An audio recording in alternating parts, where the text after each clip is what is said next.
And then there's the case of Lamar Jackson, Albert Breer. And now, before I let you go, I want to talk Lamar here because we've already just talked about how Baker Mayfield was told to wait. And now waiting that fourth year instead of getting the contract after his third year, we're wondering if the Browns are going to just let him play it out and then move on from him. And then you've got Kyler Murray, who might be like the first guy to test this system by saying, if I don't get my contract after year 3, I'm out.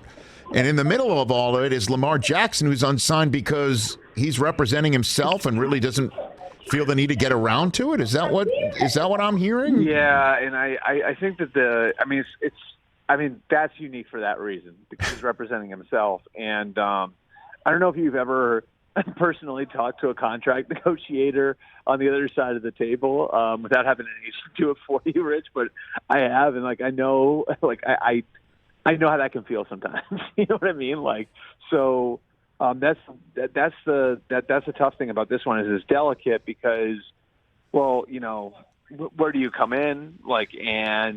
You maybe feel like you can't come in too low if you're the Ravens, and you just have to handle it in a different way, because if the player himself's on the other side of the table, you want to be cognizant of the relationship without the buffer there of an agent to take care of it. So it does seem like, and listening to Eric DeCosta talk, the general manager there, it does sound like they're very cognizant of what Lamar wants, and they're cognizant of what his timeline is to get paid. And it does feel like the relationship there is in a really good place. And that is so key specifically in this situation because Lamar is representing himself.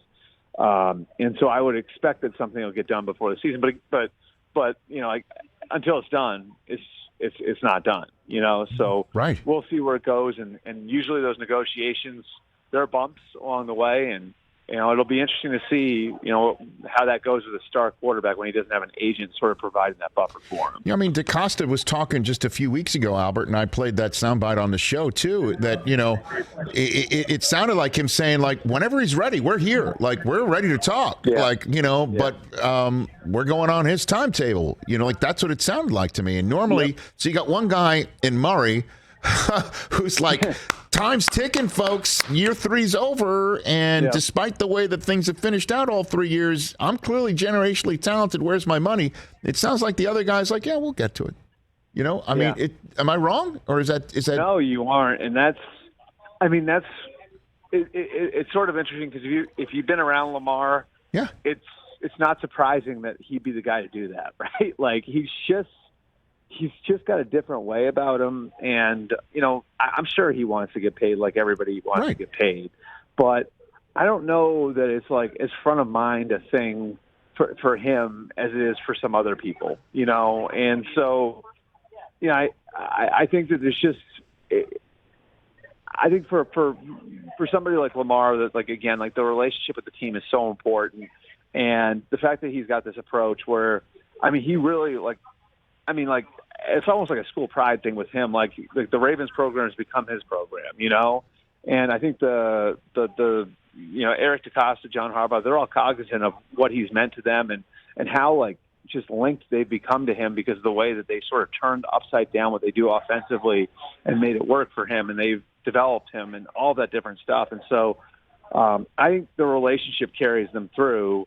But it's definitely a different approach and how just cool and calm and trusting he seems the whole situation. Like you said, it's almost like the opposite of the way Kyle's approaching it. It really is amazing to contrast. Hey, you watched all the way to the end. Thanks for that. Watch more right here.